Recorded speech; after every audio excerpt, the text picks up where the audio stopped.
नमस्कार दोस्तों। आज की कहानी उत्तर प्रदेश के औरैया की है।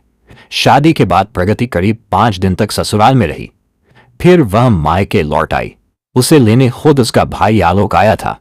जब वह ससुराल से लौटी तो उसके चेहरे पर खुशी साफ झलक रही थी। न ससुराल वालों की तरफ से कोई शिकायत आई थी, न ही उसके तरफ से कोई शिकायत आई। ऐसे में उसके परिवार वाले भी निश्चिंत हो गए कि उसकी शादीशुदा जिंदगी ठीक चल रही है। किसी को यह अंदाजा नहीं था कि प्रगति के दिमाग में क्या तूफान चल रहा है। जो मुस्कान उसके चेहरे पर थी वो असल में एक खतरनाक साजिश की परछाई थी। मायके लौटने के अगले ही दिन प्रगति ने अपने पुराने प्रेमी अनुराग उर्फ मनोज से फोन पर संपर्क किया। दोनों ने मिलने के लिए औरैया हाईवे के किनारे स्थित होटल बांके बिहारी को चुना।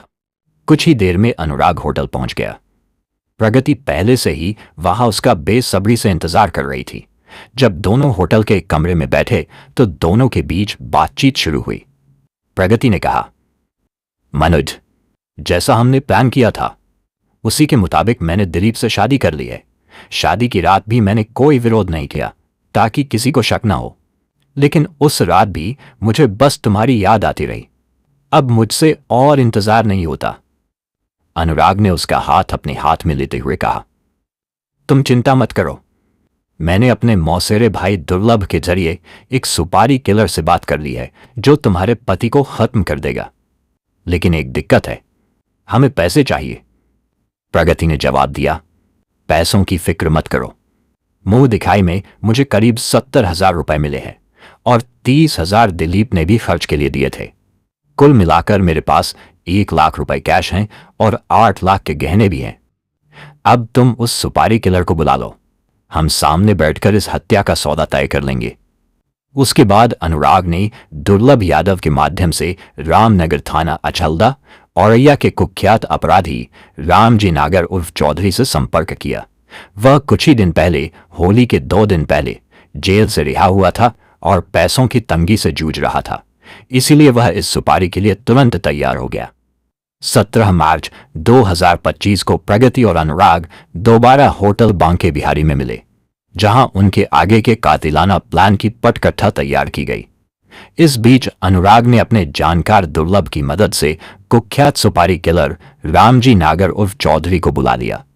इसके बाद तीनों, अनुराग, प्रगति और रामजी, आमने सामने बैठे और वहीं प्रगति ने अपने ही पति की हत्या करवाने की बातचीत शुरू की। रामजी नागर ने यह काम करने के लिए 3 लाख रुपए मांगे, लेकिन जब प्रगति को यह रकम ज्यादा लगी तो वह तुरंत राजी नहीं हुई। कुछ समय बाद बातचीत के जरिए दुर्लभ ने दोनों के बीच 2 लाख रुपए में दिलीप की हत्या का सौदा तय करवा दिया। एडवांस में प्रगति ने 1 लाख रुपए नकद रामजी को दे दिए और बाकी 1 लाख रुपए काम पूरा होने के बाद देने का वादा किया। पति की हत्या की सुपारी देने के बाद भी प्रगति दिलीप के साथ बहुत प्यार से पेश आने लगी। वह कभी फोन करके तो कभी वीडियो कॉल के जरिए उससे मीठी मीठी बातें करती रहती थी। दिलीप भी अपनी नई नई पत्नी की बातों में पूरी तरह डूबा रहता था। उसे यह जरा भी शक नहीं हुआ कि जिस प्यार को वह सच्चा समझ रहा है उसमें धोखे का जहर छुपा है। फिर 19 मार्च 2025 की सुबह करीब 10 बजे प्रगति ने दिलीप से मोबाइल पर बात की। दिलीप ने बताया कि वह फिलहाल कन्नौज जिले के उमरदा कस्बे में है, जहां पुल निर्माण का काम चल रहा है। वह अपनी हाइड्रा क्रेन लेकर वहां गया था और उसका काम अब पूरा हो चुका है। उसने कहा कि कुछ ही देर में वह घर के लिए रवाना हो जाएगा। ये खबर सुनते ही प्रगति ने तुरंत यह सूचना अपने प्रेमी अनुराग को दी और अनुराग ने यह बात आगे सुपारी किलर रामजी नागर को बता दी। रामजी नागर अपने 2 साथियों शिवम और दुर्लभ को साथ लेकर बाइक से बेला चौराहे पर पहुंच गया। दोपहर करीब 1:30 बजे दिलीप ने बेला चौराहा पार किया और दिव्यापुर की ओर बढ़ा। तभी रामजी नागर, शिवम और दुर्लभ ने बाइक से उसका पीछा करना शुरू कर दिया। पटना नहर पुल के पास एक ढाबा पड़ा जहां दिलीप खाना खाने के लिए रुका।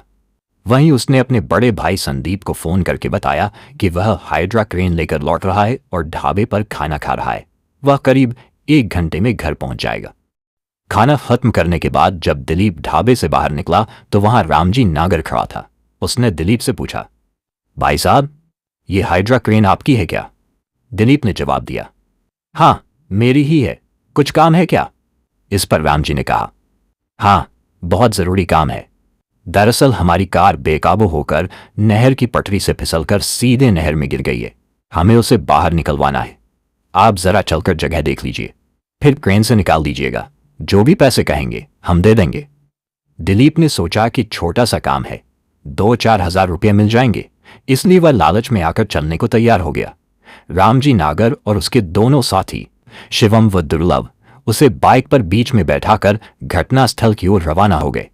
लगभग 7 किलोमीटर का सफर तय कर उनकी बाइक पलिया गांव के पास नहर पटरी पर रुकी। बाइक से उतरते ही रामजी नागर, शिवम और दुर्लभ ने दिलीप को दबोच लिया और उसे घसीटते हुए नहर पटरी से कुछ दूर गेहूं के खेत में ले गए। वहां मारपीट कर तथा धारदार हथियार से हमला कर दिलीप को लहूलुहान कर दिया गया। लेकिन अब भी दिलीप की सांसें चल रही थी। फिर रामजी नागर ने कमर में खोसा तमंचा निकाल लिया और दिलीप की कनपटी से सटाकर फायर कर दिया। उसके बाद उसे मरा समझकर तीनों बाइक से फरार हो गए। इस बीच प्रगति प्रेमी व सुपारी किलर से मोबाइल फोन के जरिए संपर्क में रही। शाम 4 बजे पलिया गांव के कुछ लोगों ने नहर किनारे गेहूं के खेत में एक युवक को मरणासन्न हालत में पड़े देखा तो पुलिस को सूचना दे दी। सूचना पाते ही थाना सहार के एसएचओ पंकज मिश्रा सहयोगी पुलिसकर्मियों के साथ घटनास्थल पर पहुंचे। उस समय युवक की सांसें चल रही थी। जान बचाने के लिए युवक को बिधुना ले गए और सामुदायिक स्वास्थ्य केंद्र सीएचसी में भर्ती करा दिया। इधर जब 2 घंटे तक दिलीप घर नहीं पहुंचा तो उसके भाई संदीप ने उसे कॉल लगाई। कॉल इंस्पेक्टर पंकज मिश्रा ने रिसीव की। उन्होंने संदीप को बताया कि यह मोबाइल फोन जिस युवक का है वह मरने की स्थिति हालत में सामुदायिक स्वास्थ्य केंद्र बिधुना में भर्ती है। यह सुनते ही संदीप घबरा गया। उसने एसएचओ को बताया कि घायल युवक उसका भाई दिलीप है, वह जल्द ही बिधुना अस्पताल पहुंच रहा है। इसके बाद संदीप ने दिलीप के घायल होने की खबर अपने भाइयों, मम्मी पापा तथा दिलीप की ससुराल में दी। फिर भाई अक्षय के साथ बिधुना पहुंच गया। अस्पताल में उसने भाई दिलीप की हालत देखी तो डॉक्टरों से उसने बात की। गंभीर हालत देखकर डॉक्टरों ने दिलीप को मेडिकल कॉलेज सैफई रेफर कर दिया। सैफई मेडिकल कॉलेज में जब दिलीप का इलाज शुरू हुआ और मस्तिष्क का सीटी स्कैन हुआ तो पता चला कि कनपटी में गोली फंसी है। अब तक दिलीप का पूरा परिवार मेडिकल कॉलेज आ पहुंचा था। दिलीप की पत्नी प्रगति भी अपने भाई आलोक के साथ आई थी। पति की हालत देखकर वह फपक पड़ी और बोली, अभी तो मेरे हाथों से मेहंदी का रंग भी नहीं छूटा और भगवान तूने ये क्या गजब ढा दिया। इनको कुछ हो गया तो मैं कैसे जिंदा रहूंगी। भाई आलोक ने किसी तरह बहन प्रगति को संभाला। हालांकि उसे सब पता था कि यह नाटक कर रही है। जब दिलीप को गोली लगने की खबर पुलिस के आला अफसरों तक पहुंची तो मौके की गंभीरता को देखते हुए ASP Abhijeet R Shankar, ASP Alok Mishra, DSP Bharat Paswan और सहार थाना प्रभारी पंकज मिश्रा तुरंत सैफई मेडिकल कॉलेज पहुंचे। वहां उन्होंने घायल दिलीप यादव के परिवार से बातचीत की और मामले की जानकारी ली। अधिकारियों को पता चला कि दिलीप किसी मामूली परिवार से नहीं था, बल्कि वह एक करोड़पति व्यापारी का बेटा था। उसकी अभी हाल ही में शादी भी हुई थी। लेकिन सबसे बड़ा सवाल यह था कि दिलीप की जान का दुश्मन आखिर कौन था। दिलीप के परिवार वाले भी इस सवाल का सही जवाब नहीं दे सके।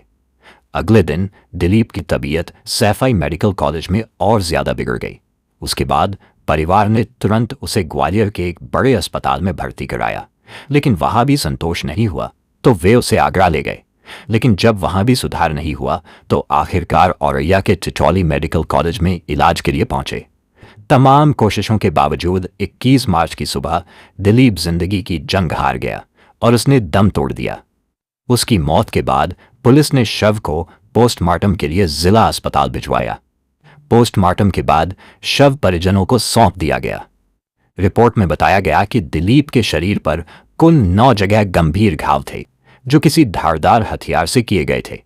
साथ ही उसके सिर के पीछे से 315 बोर की एक गोली भी बरामद हुई थी। पोस्टमार्टम के बाद परिवार वाले दिलीप के शव को उसके पैतृक गांव नगला दीपा लेकर गए। जैसे ही शव गांव पहुंचा पूरे इलाके में शोक की लहर दौड़ गई। बेटे की लाश देखकर उसके पिता सुमेर सिंह और मां सुमन देवी रो रोकर बेहाल हो गए। बाकी घर के लोगों की आंखों से भी आंसुओं की धारा बह निकली। दिलीप की पत्नी प्रगति जो ससुराल में ही थी वह भी शव देखकर बेसुध हो गई और पति के शव से लिपटकर रोने लगी। उसका हाल देखकर हर किसी की आंखें नम हो गईं। किसी तरह उसकी बहन पारुल ने उसे ढांढस बंधाया। इसके बाद दिलीप का अंतिम संस्कार पूरे रीति रिवाज से किया गया। इस बीच सहार थाने के एसएचओ पंकज मिश्रा ने संदीप यादव की दी हुई तहरीर के आधार पर दिलीप पर जानलेवा हमले की रिपोर्ट दर्ज की, जिसे भारतीय न्याय संहिता की धारा 109 के तहत दर्ज किया गया। लेकिन जब दिलीप की मौत हो गई तो उसी रिपोर्ट को हत्या में बदल दिया गया और धारा 103 के तहत केस दर्ज किया गया। चूंकि यह मामला एक बड़े कारोबारी के बेटे की हत्या का था, इसलिए औरैया जिले के एसपी अभिजीत आर शंकर ने इसे बहुत गंभीरता से लिया। उन्होंने इस अंधे कत्ल की गुत्थी सुलझाने के लिए एएसपी आलोक मिश्रा और डीएसपी भरत पासवान की देखरेख में एक विशेष जांच टीम बनाई। इस टीम में सहार थाने के इंस्पेक्टर पंकज मिश्रा, स्वाट टीम के प्रभारी राजीव कुमार, चुने हुए तेज तर्रार पुलिसकर्मी और सर्विलांस टीम को शामिल किया गया ताकि मामले की सच्चाई जल्द सामने लाई जा सके। पुलिस कप्तान द्वारा बनाई गई विशेष टीम ने पूरे जोश और फुर्ती के साथ इस मामले की जांच शुरू कर दी। सबसे पहले टीम घटनास्थल पर पहुंची और वहां का गहन निरीक्षण किया। इसके बाद उन्होंने ढाबे के मालिक और वहां काम करने वाले सभी कर्मचारियों से अलग अलग पूछताछ की ताकि किसी भी सुराग को पकड़ा जा सके।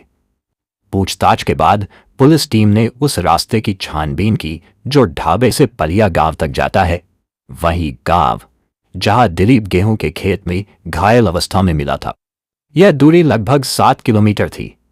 टीम ने इस पूरे रास्ते पर खास तौर पर सड़क किनारे और नहर की पटरी पर लगे सीसीटीवी कैमरों की फुटेज बारीकी से खंगाली। इस जांच के दौरान पुलिस को एक अहम सुराग मिला। पटना नहर पुल पर लगे कैमरे में देखा गया कि बाइक पर 4 लोग पलिया गांव की तरफ जाते नजर आ रहे हैं, लेकिन जब वे वापस लौटे तो बाइक पर केवल 3 लोग ही थे। इस फुटेज में एक व्यक्ति का चेहरा स्पष्ट रूप से दिख रहा था, जिससे उसकी पहचान करना संभव हुआ। पुलिस टीम ने यह सीसीटीवी फुटेज आसपास के थानों को भेजी। जब अचलदा थाने की पुलिस ने यह फुटेज देखी तो उन्होंने तुरंत जानकारी दी कि बाइक चलाने वाला युवक कोई और नहीं बल्कि रामजी नागर उर्फ चौधरी है। रामजी एक जाना माना अपराधी है और अचलदा थाने के अंतर्गत आने वाले रामनगर गांव का रहने वाला है। उस पर पहले से ही 10 आपराधिक मामले दर्ज हैं और अभी हाल ही में उसे गैंगस्टर एक्ट के तहत जेल से जमानत मिली थी। फिलहाल वह जेल से बाहर घूम रहा था। इतनी जानकारी मिलते ही पुलिस को यकीन हो गया कि दिलीप की हत्या में रामजी नागर की भूमिका अहम है। उसे पकड़ने के लिए पुलिस ने तुरंत रामनगर गांव में छापेमारी की, लेकिन वह वहां नहीं मिला। इसके बाद इंस्पेक्टर पंकज मिश्रा और स्वाट टीम के प्रभारी राजीव कुमार ने अपने खास मुखबिरों को उसके पीछे लगा दिया और खुद भी लगातार छापे मारते रहे। आखिरकार 24 मार्च 2025 को दोपहर करीब 12 बजे एक महत्वपूर्ण खबर आई। एक भरोसेमंद मुखबिर ने थाने में आकर बताया कि रामजी नागर इस समय हरपुरा मोड़ पर किसी युवक से पैसों को लेकर बहस कर रहा है। मुखबिर ने कहा कि अगर तुरंत कार्रवाई की जाए तो उसे रंगे हाथ पकड़ा जा सकता है। यह खबर मिलते ही एसएचओ पंकज मिश्रा अपनी पुलिस टीम के साथ तुरंत हरपुरा मोड़ के लिए रवाना हुए। पुलिस को देखकर 2 युवक वहां से भागने की कोशिश करने लगे, लेकिन टीम ने तेजी दिखाते हुए दोनों को पकड़ लिया और उन्हें थाना सहार ले जाया गया। वहां पूछताछ के दौरान एक युवक ने अपना नाम रामजी नागर उर्फ चौधरी बताया, जो महेश नागर का बेटा और रामनगर का निवासी था। दूसरे युवक ने अपना नाम अनुराग उर्फ मनोज यादव बताया, जो राम मनोहर यादव का बेटा था और सियापुर हजियापुर गांव थाना फफूंद जिला औरैया का रहने वाला था। जब इंस्पेक्टर पंकज मिश्रा ने रामजी नागर की तलाशी ली तो उसके पास से एक देसी कट्टा, 315 बोर, 2 जिंदा कारतूस, एक मोबाइल फोन, एक तेज धार वाला चाकू और 2000 रुपये नकद बरामद हुए। वहीं जब अनुराग उर्फ मनोज की तलाशी ली गई तो उसके पास से भी एक 315 बोर का तमंचा, 2 जिंदा कारतूस, एक मोबाइल फोन और 1000 रुपये नकद मिले। पुलिस ने बरामद सभी सामानों को कब्जे में लेकर सुरक्षित कर लिया। रामजी नागर ने पुलिस को वह मोटरसाइकिल भी बरामद करवा दी जिसे दिलीप की हत्या के वक्त इस्तेमाल किया गया था और जिसे उसने हरपुरा मोड़ पर छिपाया हुआ था। पुलिस ने जब हाइड्रा चालक दिलीप यादव की हत्या के सिलसिले में रामजी नागर उर्फ चौधरी से पूछताछ शुरू की तो उसने पहले तो पूरी तरह से अनजान बनते हुए खुद को निर्दोष बताया, लेकिन इंस्पेक्टर पंकज मिश्रा ने उसकी चुप्पी और झूठ को भांप लिया और फिर सख्ती से सवाल जवाब शुरू किए। आखिरकार ज्यादा देर नहीं लगी और रामजी टूट गया। उसने कबूल कर लिया कि वही दिलीप यादव का कातिल है। उसने बताया कि यह हत्या उसने किसी निजी दुश्मनी में नहीं बल्कि सुपारी के तौर पर की थी।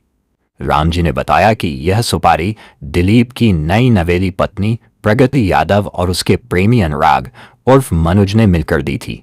दोनों ने अपने रिश्तेदार दुर्लभ के जरिए उससे संपर्क किया था और हत्या के बदले 2 लाख रुपये देने की बात तय हुई थी, जिसमें से 1 लाख रुपये एडवांस दे दिए गए थे। बाकी की रकम लेने के लिए ही उसने अनुराग को बुलाया था। उसी दौरान पुलिस ने उसे पकड़ लिया। रामजी पर जब सख्ती की जा रही थी तब थाने में उसकी चीखें इतनी तेज थीं कि अनुराग उर्फ मनुज के कानों तक भी पहुंच रही थीं।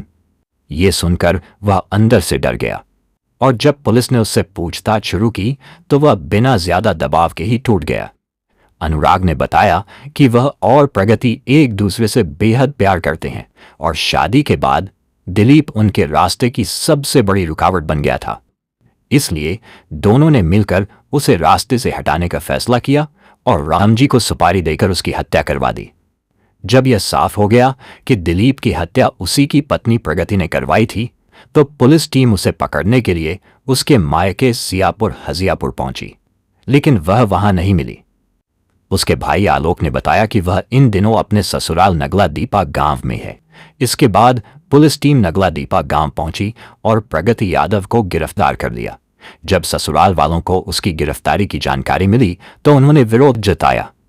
इस पर एसएचओ पंकज मिश्रा ने उन्हें बताया कि उनकी ही बहू ने सुपारी दिलाकर उनके बेटे की हत्या कराई है। यह सुनकर पूरा परिवार सदमे में आ गया। इसके बाद प्रगति को थाना साहब लाया गया, जहां उसका आमना सामना उसके प्रेमी अनुराग और सुपारी किलर रामजी नागर से हुआ। जब उसने दोनों को देखा तो उसे सब समझ में आ गया कि अब उसका राज खुल चुका है। फिर बिना कुछ कहे सुने उसने अपना अपराध स्वीकार कर लिया। इंस्पेक्टर पंकज मिश्रा ने जब दिलीप की हत्या के मामले को सुलझाकर हत्यारों को पकड़ लिया तो उन्होंने इसकी जानकारी वरिष्ठ अधिकारियों को दी। इसके बाद एसपी अभिजीत आर शंकर और एसपी आलोक मिश्रा ने औरैया पुलिस लाइन में प्रेस वार्ता आयोजित करके हत्या की गुत्थी सुलझाने की जानकारी सार्वजनिक की। चूंकि आरोपियों ने अपना जुर्म कबूल कर लिया था, इसलिए पुलिस ने मृतक दिलीप के बड़े भाई संदीप यादव की शिकायत पर बीएनएस की धारा 103(1) और 61(2) के अंतर्गत रामजी नागर, अनुराग उर्फ मनुज यादव और प्रगति यादव के खिलाफ केस दर्ज कर लिया और उन्हें कानूनी प्रक्रिया के तहत गिरफ्तार भी कर लिया। जांच के दौरान पुलिस ने पाया कि रामजी नागर और अनुराग के पास से तमंचा और कारतूस भी बरामद हुए थे, जिस कारण उनके खिलाफ शस्त्र अधिनियम की धारा 325 के तहत भी मुकदमा दर्ज किया गया। उसके बाद जांच, आरोपियों के बयानों और अन्य साक्ष्यों से जो तथ्य सामने आया वह बेहद चौंकाने वाला था। एक युवती ने अपने प्रेमी के साथ जीवन बिताने की चाह में शादी के केवल 14 दिन बाद ही अपने पति की सुपारी देकर हत्या करवा दी थी। तो दोस्तों, चलिए इस कहानी में आगे बढ़ते हैं और इस सनसनीखेज घटना को विस्तार से जानने की कोशिश करते हैं। उससे पहले कृपया हमारे चैनल को सब्सक्राइब अवश्य कर लें, साथ ही वीडियो को लाइक और शेयर भी जरूर करें और अंत में इस अपराध की कहानी के बारे में अपना राय भी कमेंट में जरूर बताएं। तो चलिए वीडियो में आगे बढ़ते हैं। मामला उत्तर प्रदेश के औरैया जिले के फफूंद थाना क्षेत्र के सियापुर हजियापुर गांव से जुड़ा है। इसी गांव में हरिगोविंद सिंह यादव अपने परिवार के साथ रहते थे। परिवार में उनकी पत्नी कमला देवी के अलावा 3 बेटे आलोक, आशुतोष और संतोष तथा 2 बेटियां पारुल और प्रगति थी। पहले वे दिबियापुर कस्बे के संजय नगर मोहल्ले में रहते थे, लेकिन बाद में गांव में बस गए। हरिगोविंद सिंह प्राइवेट नौकरी करके अपने पूरे परिवार का खर्च उठाते थे। उनके तीनों बेटे आलोक, आशुतोष और संतोष पढ़ाई में काफी अच्छे थे। तीनों ने औरैया के तिलक कॉलेज से बीएसएससी की डिग्री हासिल की और फिर नौकरी के सिलसिले में बाहर चले गए। आशुतोष उज्जैन के एक प्राइवेट स्कूल में शिक्षक की नौकरी कर रहा था। तीनों की शादी हो चुकी थी और वे अपने परिवार के साथ बाहर ही रहते थे। वे केवल त्योहारों या फिर शादी ब्याह जैसे खास मौकों पर ही गांव आया करती थी। हरिगोविंद सिंह की दोनों बेटियां पारुल और प्रगति भी पढ़ाई में होशियार थीं। उन्होंने 8वीं तक की पढ़ाई दिबियापुर के आदर्श शिक्षा निकेतन स्कूल से की और फिर इंटर की परीक्षा औरैया के एक कॉलेज से पास की। इसके बाद उनकी मां कमला देवी ने उनकी पढ़ाई छुड़वा दी और घर के कामकाज में लगा दिया। उस समय पारुल की उम्र करीब 18 साल हो चुकी थी और अब हरिगोविंद सिंह को उसकी शादी की चिंता सताने लगी थी। वे चाहते थे कि पारुल का विवाह किसी ऐसे परिवार में हो जो संपन्न हो और जहां किसी तरह की कोई कमी न हो। काफी खोजबीन के बाद उन्हें संदीप नाम का लड़का पसंद आया। संदीप के पिता सुमेर सिंह यादव मैनपुरी जिले की तहसील भोगांव के अंतर्गत आने वाले गांव नगला दीपा के रहने वाले थे। उनके परिवार में पत्नी सुमन देवी के अलावा 4 बेटे संदीप, अक्षय, दिलीप व सचिन तथा एक बेटी प्रियंका थी। अभी तक उनके किसी भी बेटे की शादी नहीं हुई थी, इसलिए वह बड़े बेटे संदीप की शादी को लालायत थे। सुमेर सिंह यादव करोड़पति धनाढ्य व्यापारी थे। उनका हाइड्रा और क्रेन मशीन का कारोबार था। उनके पास 10 हाइड्रा व क्रेन मशीनें थीं। उनका बड़ा बेटा संदीप अपने भाइयों के साथ जेसीबी और हाइड्रा जैसे उपकरणों को किराए पर चलाता था। उसकी ज्यादातर मशीनें सेतु निगम में लगी रहती थीं। सुमेर सिंह यादव का एक मकान औरैया के दिबियापुर कस्बे में सेहुद मंदिर के पास है। संदीप यादव इसी मकान में भाइयों के साथ रहकर कारोबार चलाता था। उसने मकान के भूतल पर एसएस यादव क्रेन सर्विस के नाम से ऑफिस खोल रखा था। उसका यह व्यापार औरैया से लखनऊ तक फैला था। संदीप व उसके कारोबार को देखकर हरिगोविंद सिंह ने उसे अपनी बेटी पारुल के लिए पसंद कर लिया। फिर 9 फरवरी 2019 को पारुल का विवाह संदीप के साथ धूमधाम से कर दिया। पारुल दुल्हन बनकर ससुराल आ गई। आते ही उसने घर संभाल लिया। पारुल से छोटी प्रगति थी। वह अपनी बड़ी बहन से ज्यादा सुंदर थी। 17वां बसंत पार करते ही उसकी सुंदरता में और भी निखार आ गया था। गोरा रंग, बड़ी बड़ी कजरारी आंखें और चंचल चितवन किसी को भी अपनी ओर खींच लेती थी। प्रगति के घर से 100 कदम की दूरी पर अनुराग उर्फ मनुज रहता था। उसके पिता राम मनोहर यादव प्राइवेट नौकरी व खेती करते थे। परिवार में बेटे अनुराग के अलावा 2 बेटियां पप्पी व बबली थीं। बबली की शादी हो चुकी थी। वह उमरदा में पति के साथ रहती थी। 25 वर्षीय अनुराग उर्फ मनुज आकर्षक युवक था। बीएसएससी पास करने के बाद उसने नौकरी का प्रयास किया। असफल होने पर वह ट्रैक्टर चलाने लगा। अनुराग ठाट बाट से रहता था और गांव में बाइक से घूमता था। पड़ोसी होने के नाते जब कभी प्रगति व अनुराग की आंखें चार होती तो उनकी आंखों में प्यार का समंदर उमड़ पड़ता, लेकिन चाह कर भी दोनों आपस में बात न कर पाते क्योंकि उन्हें घर वालों का डर सताता था। यह बात कोरोना काल की है। दरअसल हरिगोविंद सिंह व राम मनोहर के बीच 5 बीघा जमीन को लेकर विवाद चल रहा था, जिससे दोनों परिवारों के बीच दुश्मनी थी। उनका हुक्का पानी भी बंद था, लेकिन प्रगति व अनुराग एक दूसरे को मन ही मन चाहने लगे थे। प्रगति मनुज के ठाट बाट से प्रभावित थी। मनुज भी प्रगति की खूबसूरती का दीवाना था। चाहत दोनों तरफ से थी। धीरे धीरे उनकी चाहत बढ़ी तो उनका मिलन घर के बाहर होने लगा। प्रगति की मौसी का घर औरैया में था। प्रगति मौसी के घर जाती, फिर साईं मंदिर जाने का बहाना कर घर से निकलती और बांके बिहारी होटल पहुंच जाती। वहीं अनुराग भी आ जाता। फिर घंटों बैठकर दोनों प्यार भरी बातें करते। इसी होटल में एक रोज प्रगति और अनुराग ने अपने प्यार का इजहार किया और साथ जीने मरने का वादा किया। दुश्मनी के कारण दोनों ने प्यार की भनक घर वालों को नहीं लगने दी। प्रगति का आना जाना अपनी बहन पारुल की ससुराल में लगा रहता था। वह बहन व उसके परिवार के वैभव से प्रभावित थी। उसका मन करता कि उसका प्रेमी अनुराग भी ऐसा ही अमीर होता तो वह भी उससे शादी कर खुशी से जीवन बिताती। इसी सोच में उसने एक रोज खतरनाक प्लान बना लिया और अपने प्लान से प्रेमी अनुराग को भी अवगत करा दिया। प्रगति का प्लान था कि वह अपनी दीदी पारुल के देवर दिलीप को अपने प्यार के जाल में फंसाएगी और शादी करने के बाद उसका मर्डर करा देगी। उसके बाद प्रॉपर्टी में उसे उसका हिस्सा मिल जाएगा। फिर वह दोबारा प्रेमी से शादी रचा लेगी और शानो शौकत से जिंदगी बिताएगी। अनुराग को प्रगति के इस प्लान पर पहले तो आश्चर्य हुआ, लेकिन दोहरा फायदा देखकर अनुराग भी प्रगति का साथ देने को राजी हो गया। इस प्लान के बाद प्रगति का पारुल की ससुराल आना जाना बढ़ गया। वह दिलीप पर डोरे डालने लगी। 21 वर्षीय दिलीप भी प्रगति की ओर आकर्षित होने लगा। दिलीप हाइड्रा चलाता था और दिव्यापुर में रहता था। प्रगति किसी न किसी बहाने दिव्यापुर पहुंच जाती और दिलीप के साथ घूमती। धीरे धीरे दोनों का प्यार परवान चढ़ने लगा। फिर एक रोज ऐसा भी आया कि दोनों एक दूसरे से ब्याह करने को उतावले हो उठे। इसी बीच घर वालों ने दिलीप का विवाह कहीं और तय कर दिया। दिलीप को शादी की बात पता चली तो उसने साफ इनकार कर दिया। दिलीप ने फैमिली वालों को साफ बता दिया कि वह और प्रगति एक दूसरे से प्यार करते हैं और शादी करना चाहते हैं। उसकी शादी कहीं और की गई तो वह आत्महत्या कर लेगा। दिलीप की इस धमकी से घरवाले डर गए। उसके बाद सुमेर सिंह यादव ने प्रगति व उसके पिता हरिगोविंद सिंह व भाई आलोक से शादी के संबंध में बात की। दोनों परिवारों की रजामंदी के बाद दिलीप का रिश्ता प्रगति के साथ तय हो गया।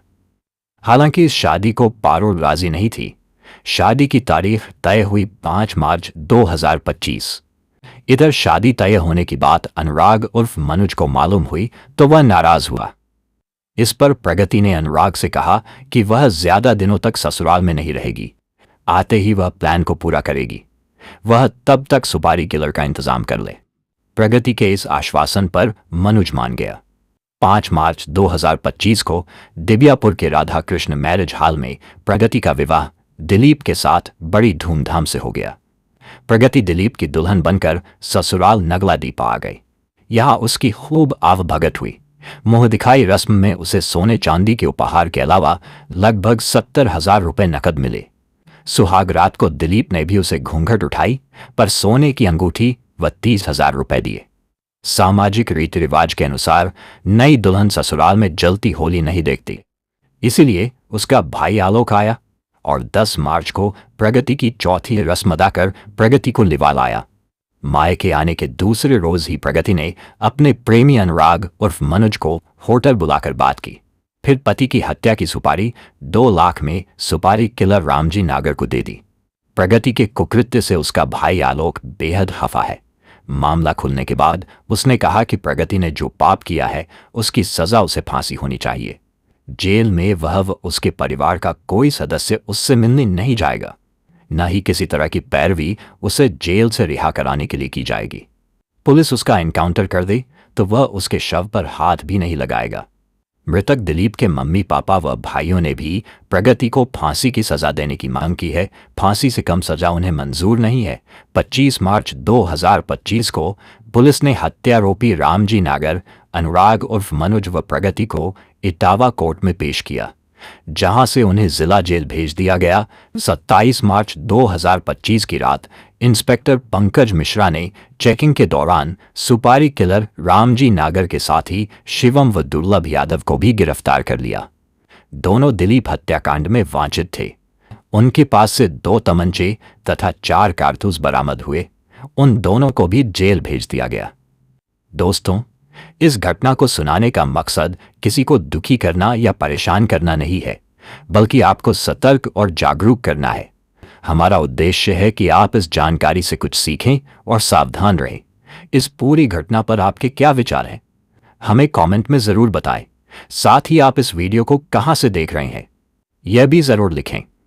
अगर आपको हमारी मेहनत पसंद आई हो तो कृपया इस वीडियो को लाइक करें और अपने दोस्तों के साथ शेयर करें ताकि यह जानकारी ज्यादा से ज्यादा लोगों तक पहुंच सके।